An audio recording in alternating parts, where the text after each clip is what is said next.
चिंतकों ने काफ़ी दिन से मुझे कहा कि भैया कुछ तनाव पे बोलिए कि आज अधिकतम लोग तनाव में हैं, डिप्रेशन के शिकार हैं, उस पर कुछ दृष्टिकोण डालिए। उसका एक इससे अच्छा उदाहरण क्या होगा कि पिछले काफ़ी समय से टीवी पर सुशांत का प्रकरण चल रहा है और इस पे मैंने दुख तो व्यक्त किया था, लेकिन उस समय मैंने साथ साथ कहा था कि अति महत्वाकांक्षा व्यक्ति को गलत दिशा में ले जाती है और वो स्ट्रेस का, तनाव का, दबाव का शिकार होता ही है और आकस्मिक दुर्घटनाएं ऐसे जगह होती ही हैं। तो मैं ये कहता हूँ, मैं नहीं कहता, हमारा इतिहास, शास्त्र और ऋषि मुनि कहते आए हैं कि व्यक्ति को अपना स्वाध्याय करना चाहिए। पहले स्वाध्याय में आता है अपनी मूलभूत आवश्यकताएं, अपने परिवार की पृष्ठभूमि, वर्तमान की पारिवारिक स्थिति कैसी है, उसकी मर्यादा को रखते हुए हम कैसे आगे बढ़ सकते हैं, तो स्वाध्याय में आता है। और इसके साथ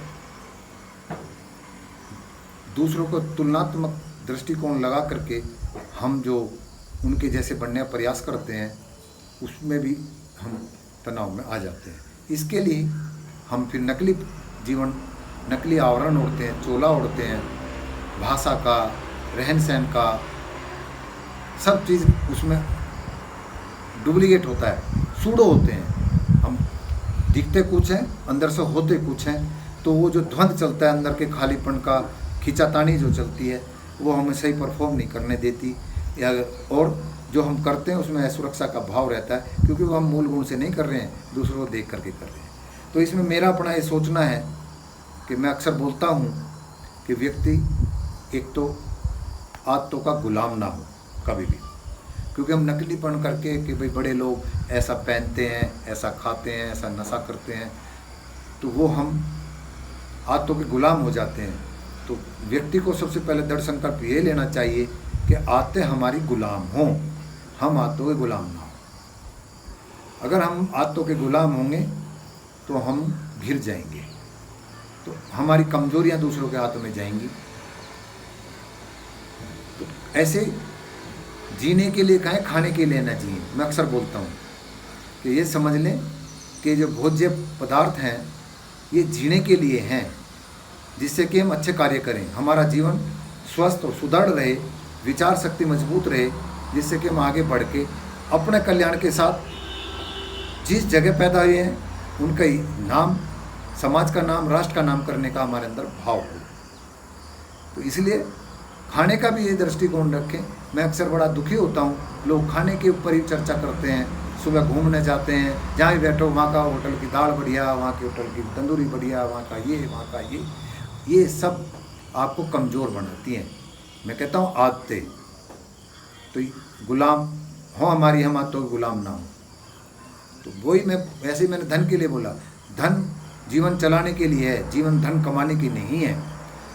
तो इसका उदाहरण अभी आपने देख लिया है लड़के ने। अगर ये अपने स्वाध्याय में ये अध्ययन करता कि भाई मैं एक बिहार का बच्चा, साधारण परिवार से मेहनत करी, एजुकेशन ली, टेक्निकल एजुकेशन ली, फिर मैंने उस फील्ड को छोड़ करके इस फिल्मी दुनिया में चला गया, वहाँ पर जा कर के तुमने जो भी कुछ पाया उसी में संतुष्ट होकर के आप ये दृष्टिकोण लगाते कि बिहार से और भी बच्चे हैं जो फिल्मों में आज राज्यसभा में, लोकसभा में बैठे हैं, MP बने हुए, पार्टियों में पदाधिकारी हैं, वे तो डिप्रेशन में आए। तो क्योंकि उन्हें अपने मूल का ज्ञान होगा कि हमने जो मिला है वो बहुत कुछ मिल गया है। तो ये दृष्टिकोण अगर हम रखें तो ये तनाव नहीं आएगा। तो मैंने पहले ही मैं बोलता था, 18 साल पहले मेरठ में रहते हुए मैंने बहुत स्वाध्याय किया है, तो वहाँ भी मैंने काफ़ी लोगों का ये तनाव के नाम पे डिप्रेशन, फोबिया, इसमें मैं जो डॉक्टरों ने हाथ खड़े कर दिए उनको मैंने ठीक किया है। उसमें कुछ अधिकारी भी थे, व्यापारी भी थे। एक लड़की मुझे अपने पास शामली के पास कोई गाँव था, वहाँ से भी आती थी, लोग सुनते थे। एक फिल्म वो इंडस्ट्री वाले भी थे। तो काफ़ी मैं एक स्वेच्छा सेवार्थ भाव से मैं को करता था और लोगों को लाभ भी मिला और आज अपना जीवन बड़ा अच्छा जी रहे हैं। तो कहने का मेरा मतलब ये है कि हमें काल्पनिक जीवन में नहीं जीना है, तुलनात्मक दृष्टिकोण करके नहीं जीना। उसका दुष्परिणाम ये आ गया आपके सामने, लड़की नशा कर रही है, वो लड़का नशा कर रहा है, फिर जो रिया है वो सुशांत है। तो ऐसे ही हम जो लत अपने हम पाल लेते हैं कि इससे हमारा स्तर बढ़ जाएगा, उस संगत में हम चले जाएंगे। तो मेरे एक भाई हैं छोटे, उन्होंने, छोटे क्या साथ के ही हैं, उन्होंने बताया कि हमने एक बार दिल्ली में ऐसे बॉम्बे में एक तो वो चलते हैं कैबरे, वहाँ जो मतलब नोट फेंके जाते हैं, लड़की नाचती हैं, लड़के। तो उन्होंने मुझे बताया कि भैया मैं दिल्ली एक बार चला गया, ये जो डिस्कोथेक खुले हुए हैं, तो उसमें उन्होंने देखा कि ना शर्म आ गई कि जवान लड़कियां बूढ़े आदमी हैं, बूढ़े बूढ़े जवान लड़कियां लेकर के वहाँ शराब पी रहे हैं, नाच रहे हैं कि क्या है। तो वो कहने का मतलब ये था कि अंदर से वे खाली थे, लड़कियों को चकाचौंध थी, वो मर्यादा भंग थी, अपने बाप तुल्य के साथ वो वहाँ नशा कर रही हैं, नाच गा रही हैं, केवल ये कि फिल्मों में या लोगों को देख करके कि वो ऐसे डिस्कोथेक जो होता है उससे नशा होता है उसमें जा रहे हैं। तो वो अपना मूल भूल करके जा रहे हैं। तो इन लोगों का हमेशा शोषण ही होता है, और शोषण होगा तो वो फिर तनाव दबाव में आएंगे और घिर जाते हैं। तो मेरा ये कहना है कि इस तरह की जीवन से दूर रहिए, अपने मूल को जानिए। अक्सर इसका मैं बार बार बोलता हूँ कि हमारे जो आज समाज, आज नहीं पहले से ही चला आ रहा है कि जो हमने संग्रह का कारण, दूसरों को वंचित रखने का कारण से हम अपनी संतानों को इतना सुख सुविधा में देते। जो व्यक्ति ज़मीन से उठ के मेहनत करके आगे बढ़ता है और फिर वो सुविधाओं में संपन्न हो जाता है, तो उसकी जो संतान उसके साथ उस संघर्ष को देखती है, वो तो उसका साथ देती है अधिकतम, उस अधिकतम नालायक में निकल जाते हैं।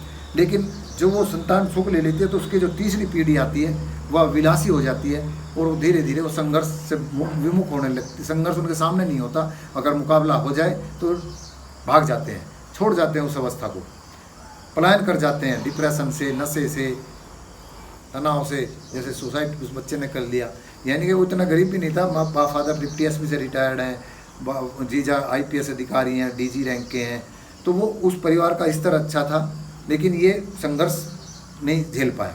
यानी कि सुविधाओं में रहा हुआ, जरूर रहा हुआ, ऐसा नहीं है, क्योंकि एजुकेशन दिल्ली में रह के ली है बिहार के बच्चे ने, तो सुविधा संपन्न ही रहा होगा। और उसका कारण ये रहा कि काल्पनिक जीवन ने आज वहाँ पहुँचा दिया। और रिया बंगाल से आई नशा करके, आज कहाँ जा रही, माँ बाप आँख बंद करके उसकी चकाचौंध से प्रगति मान रहे थे, आज कितना अपमान हो रहे होंगे। संघर्ष कर रहा होगा, भाई जेल में है, बहन जेल में है, ये माँ बाप माँ चली गई, बाप बूढ़े हैं, बहनें हैं, पता नहीं क्या रहा, किसी ने भी ध्यान नहीं दिया। सब अपनी अपनी तरक्की के चक्कर में, ये फर्जी यशेषणा के चक्कर में आज परिवार छिन्न भिन्न है। यही हमारे समाज में हो रहा है। इसका वजह यही है, जैसे मैंने पीछे बताया, सब बोलता हूँ कि अशोक महान के बारे में समझ लीजिए। ऐसे बहुत राजा संघर्षशील लोग हैं जिन्होंने अपना राम साम्राज्य स्थापित किया और उनकी पीढ़ियाँ एक दो के बाद उनका नाम लेवा नहीं है कोई। मुगलों का भी देख लीजिए, जिन्होंने यहाँ शासन किया है, आज कहाँ है वे, उनका नाम नहीं है, या तो भाग गए या कहीं छीन, मतलब समझ लीजिए समाज में वजूदहीन है। यहाँ तक बताते हैं, आखिरी बात, हमारे जो मुग़ल बादशाह थे जफ़र, क्या उनका बहादुर शाह जफ़र, उनके तो पौत्र की वधू कलकत्ता में कहीं चाय वाय बनाती है, बेचती है। लखनऊ में बहुत नवाबों के बच्चे रिक्शा चलाते हैं। जामशट में बहुत नवाबों के बच्चे कंडक्टरी कर रहे हैं, ड्राइविंग कर रहे हैं बसों में, मतलब इनके। तो कहना तात्पर्य ये है कि जो संघर्ष करता है वो जब संग्रह कर, इन्होंने बड़े बड़े किले खड़े कर दिए। ऐसे आज के लोग सर्विस में हो या व्यापार में, वो इतना साम्राज्य खड़ा कर देते हैं कि वो बच्चे संघर्ष नहीं करते, उनकी नस्लें, और वे जब उसको संभाल नहीं पाते या कोई संकट आ जाए, किसी भी तरह से प्राकृतिक आ जाए, वो छिन्न भिन्न हो जाते हैं, डिप्रेशन में आ जाते हैं, नशा करने लगते हैं, तो वो बदल। तो मैं बार बार यही कहना है कि चुनौतियाँ रखें बच्चों के सामने, अति संग्रह ना करें। जिस समाज से, जिस क्षेत्र से आते हैं, उस क्षेत्र के लोगों को दिशा दीजिए। उनकी दिशा देने के लिए धन की ज़रूरत पड़ती है, सलाह की ज़रूरत पड़ती है, अनुभव की ज़रूरत पड़ती है। वो शेयर करिए अपने क्षेत्रों में, अपनी नस्लों को विकास में लगाइए, तो राष्ट्र भी, समाज भी मजबूत होगा। ये तनाव दबाव जो है कहानी, ये नकलीपन ख़त्म हो जाएगा। मेरा तो ऐसा दृष्टिकोण है, इसे अपनाइए। हम भी बहुत संघर्ष में रहे हैं, और मतलब अगर कुछ लगे तो मुझ जैसे आदमी को तो कहीं कि मैं वैसे ही एक वीडियो में उदाहरण दिया था कि मेरे साथ के पार्टनर बहुत मजबूत स्थिति में, तनाव आया, मतलब हमारा भी आर्थिक स्थिति खराब हुई। वो कहने हमारा क्या होगा। हमने कहा जब तुम्हारे पास सरकारी पैसा भी आता है, अच्छी जगह पर आवास भी है, अगर उसे भी आप सेल करें तो 8-10 करोड़ रुपए का वैसे ही इकट्ठा हो जाएगा। हम पे तो 8-10 लाख भी नहीं रहे हैं हम तब भी। तो इसका मतलब तो ये है कि हम जैसे आदमी को तो मर जाना चाहिए, लेकिन हमने उस दृष्टिकोण हमने उनसे मजबूत हुए।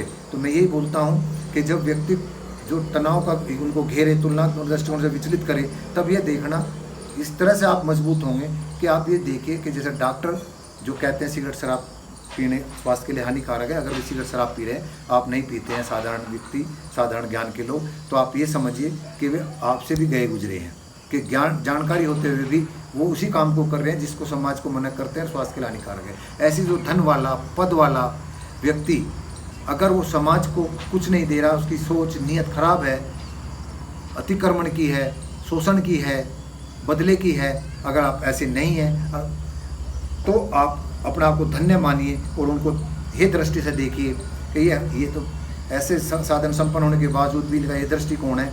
और हम एक साधारण परिवार के या संघर्षशील व्यक्ति भी अगर हमारी विचारधारा ये नहीं है तो आप उनसे श्रेष्ठ हैं। ऐसे तुलना करेंगे तो आपके अंदर तनाव नहीं आएगा, गर्व महसूस करेंगे अपने आप पे।